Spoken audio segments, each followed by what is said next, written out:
Obia the biano as a assemba. As only Canada Japan Suban say. Won't it be? And I mean, yes, any public as a me. Say, we are first vice. Confusion, Adababa. Confusion, Emma, in the sense, dear, don't know politics. And you personal. Say, me. Fancy or then go grab your chairman. Benina dear grow 28 years in young corner.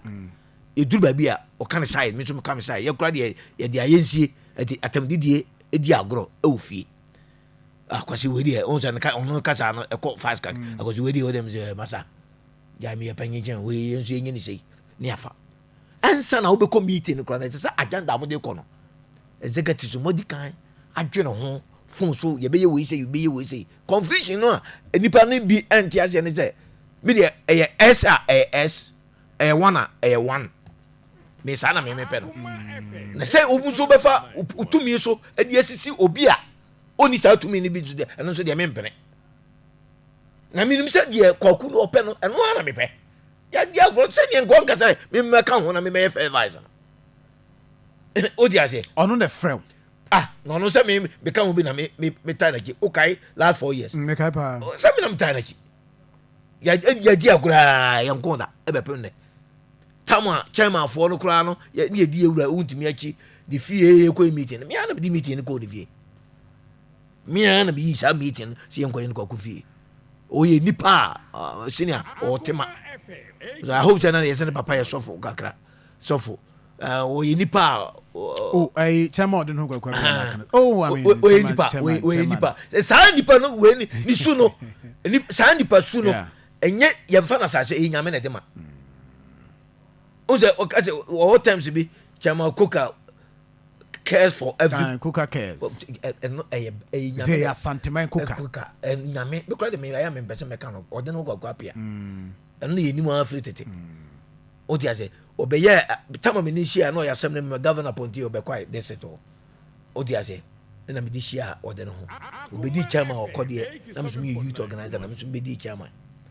What you say? Any idea grab a permanent. Minim dia wa abranti ni mu bibie ni wo ye na NPP me ye ya wo de no gwagwa bia nga ho be ka kire one o ka ho de na ni akosinti ye de e ka ho so samre enye professors for adwuma enye doctors adwuma enye lawyer for adwuma samre eye yen kwase afo mu de mu me magi to mi no ma wo mo mfa mu nyansa nkwaja appointment enu ni hia na ga se obi ya doctor ana lawyer ni ongobu kotodwo odwuma center market obeko obeko omu ye mu bidie ye bebu ye beye hu fin apacho amamanfo party na sa ayakono odiase ye kasa ye kan no ye nkan gansi obi a no kure ekuro uyiru hu mia ehu ntem anameboa na no kure ne kan ya na wo kan masa ohuto mimi nam kromu ha ebi kure ni mi na no mi land mi tip bas man obi so mata de mi yire mi yem sheme mbuza se nye chama akosi ntino na me se amia o se wajja bodusam se ma jaboduse bi se samanim gakra chama ya da wase pa o kan kore pa sana me so me tie sana me papa tie me mesika nto me sika enhwe nipa and you think that eno na NDC fo ahunu ya na de wo kan eno na NDC fo ahunu ya ma Ashanti region o mo agi seats bia nanka anida so ni wakra so betimanya o ma agi abeka ho seat yanka bibi se adanse asopa enye NDC na ayakono ho no mto abama ho e NPP abufu a abani pani bim na prime minister ye bekọ a ye nye fair a ye chinchim nipa ni binsa edima a na bi na di abufu oba odi aje adanse asokọ de minim the reason why KTM elusu ye so ko omo a no mo ni KTM e challenge me di MP odi aje omo nkofo no ye o ma gbe so mo nto aba entinye NDC ne ye dabi e MPP for na di ya ho abro mentom no na di ya ho abro KTM say the defense 1,000 something so 1,000 so odi ase ye ne di ya ho abro enu bi na ye se o mo mfa ye mna ye mepa chew di achia emui ye nwan to Nyankopon ye mpa chew so bo so na nse wode no one na ma sori dem oko churches I've seen it me hopa ye chopa na me hu so aka ho ana wakobi na ye hu me ko bi da arentia so no be kwa so me tum ko ba bi ko ya de foforo Oko baby. yes o di ase Chairman Kwasinti. na no wa figi ase na mso mu ni wa di bi ase na no a oko Ba sa sorry krona na. asoro kro na Ono wa sorry we na so kwa sorry we. sa Na ne chairman kan say that's also wo baby. na E ya de foforo. enya asoro no nko an no Okay. ye to betumi aka say ebi wo kro na mso mi ko ahemfo no bi o Oh, okay. o di ase ye mmom ni akire yo oye wei o di ase o ta ne François akọ Yes. o di ase François Kestin me yako sinti nso mi wo media me so me ne ahemfo enam a ye nso ye play part o di ase na mmom ewo mu a asọrọ kra ene kra minim so o mbekọ program bi agona ho ba bi ni ade yes oh na kwaku obo no homoden so tie nyina omumra ye na no ye sim na ntie bi ye be perfect hey na NPP no fiti an what ye sim say me be perfect advice say o starting from baby o Ohun bi a ohun. be ye mate me pese me boni di obey popra o di ase say mate asim be free nowhere be NPP ni me be perfect advice no onko di lie ye wura champion mo omo ebi me oni se nkyere mo me ntimi nka so omo nya ebi na sa de aduro de me fi se party no power omo de omo kokko school omo betimi abedidi ministers ni bi o di ase by de aduro no e yakosi ndi madwuma So far the Martin di amofa janto na Martin di. oh so on the business man no obetimi ay party adwuma so asabrante na contest e bantoma oni fifi oluzo no dabi o inexperience o timi nye party chairman ni on train party ni wa chairman ni wa on na ebe ati as regional chairman dabi on train why are the party for ni mu no is that na person na unye party adwuma biara party adwuma bi enu a why bi da o dia say be from police station what that time near fair police station near fair ward chairman constituency youth organizer constituency chairman for 5 times na me bepe regional fair advisor e so be contest me man ka say me pe chairman no because me new ode no kwame untimi abedi ni de ode no ho eba o dia ye ntimi kan ye nyina humom se ye kopre o dia se me pe fair advisor no on twen kakra nti ka sa no be so je senka also ko on opposed na na ko sinti a sacrifice am party we no but party a won so gitum say e wo say makọ sa ne mani bi ne ma some of the seats kakra MPP abaye unpopular because no party no protect MPs bi mo allow enya party be protect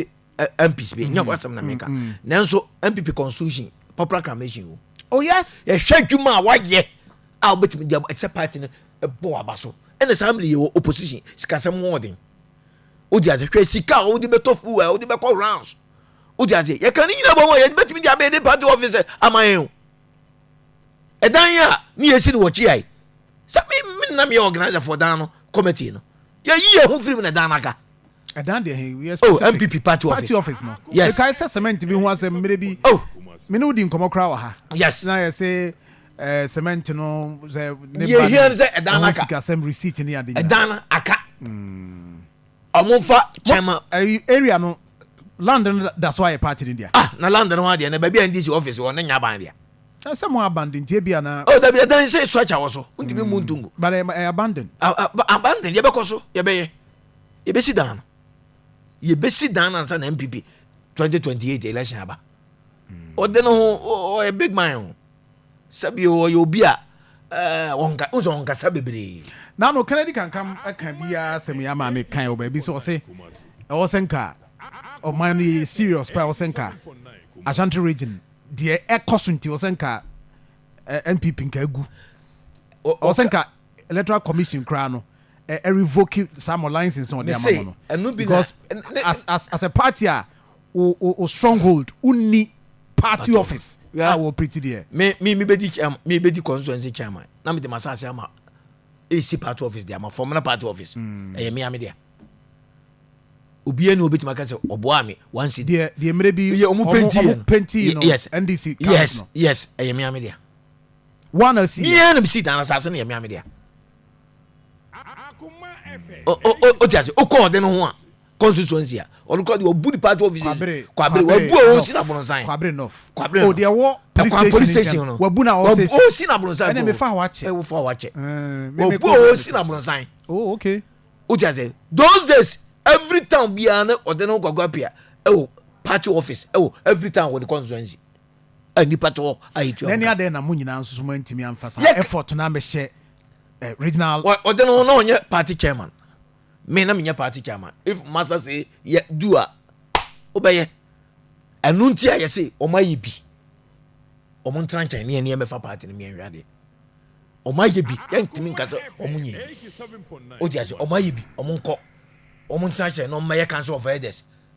o dia say enu bi ne empese wo de no kro bi be contest no say sika o de betuto fu e be call rounds ne nyina no ke empesika information party office and no okay but we see what kind of say ya na party no sometimes some ye consultation what is say me kai say first ye ti say Andy Andy apia kubi and ye ti ni this over contest you like and na ekoda and ye ti say chairman Kukufu ye ti earlier ye ka ye ti ni di kane and ye ti was what call general secretary or something oh no the position is national council member